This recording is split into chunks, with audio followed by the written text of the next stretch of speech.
John Alex ako and I'm gonna show you how to connect SQL to VB.NET. Open natin yung database. Gawa tayo ng table sa database. Close natin. Punta tayo sa Visual Basic Studio 2010. Open natin.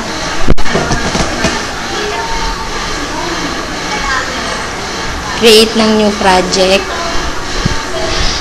Click natin yung project. Tapos rename natin.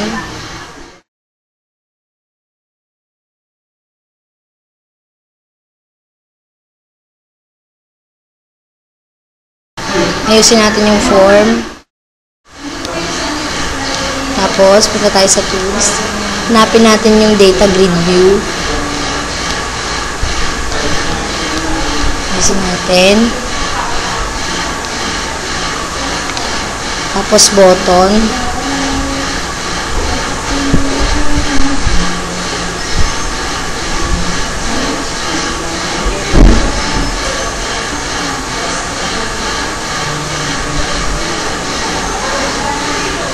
Tapos rename natin yung button ng connect.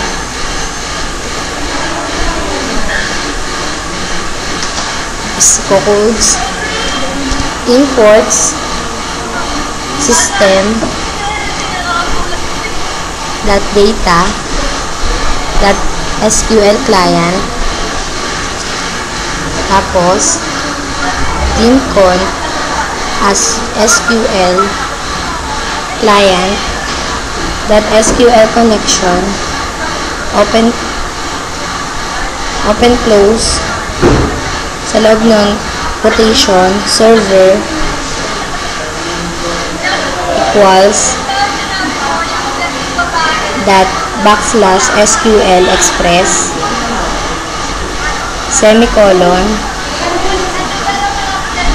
tapos database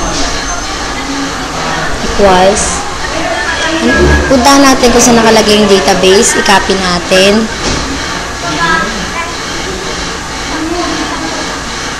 i-paste natin yung hanapin nating database. Tapos yan ang database niya. Semicolon, trusted, underscore connection, equals, yes.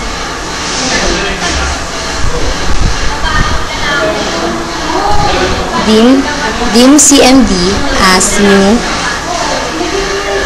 SQL connect, command, open close,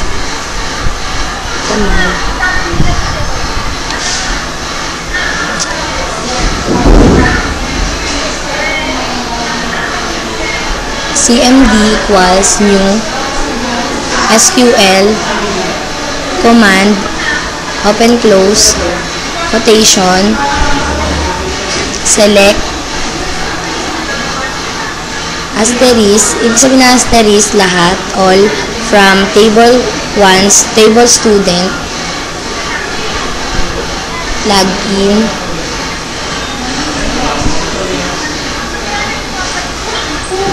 comma, cont, dim, daas, new, SQL, data adapter, ds as new, dataset, da equals new,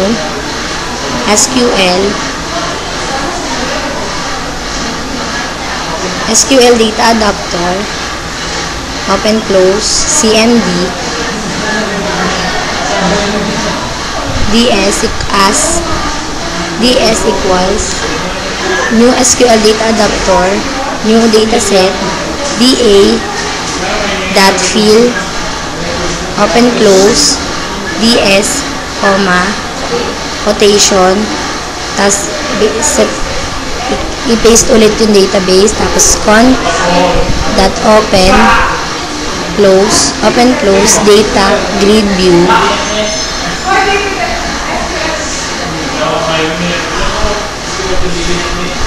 that data source equals ds dot tables open close quotation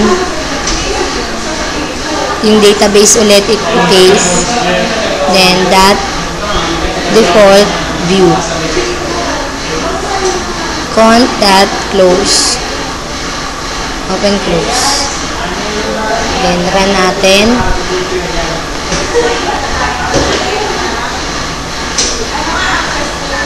Connect. Yan, nag-run na siya. Thank you for watching.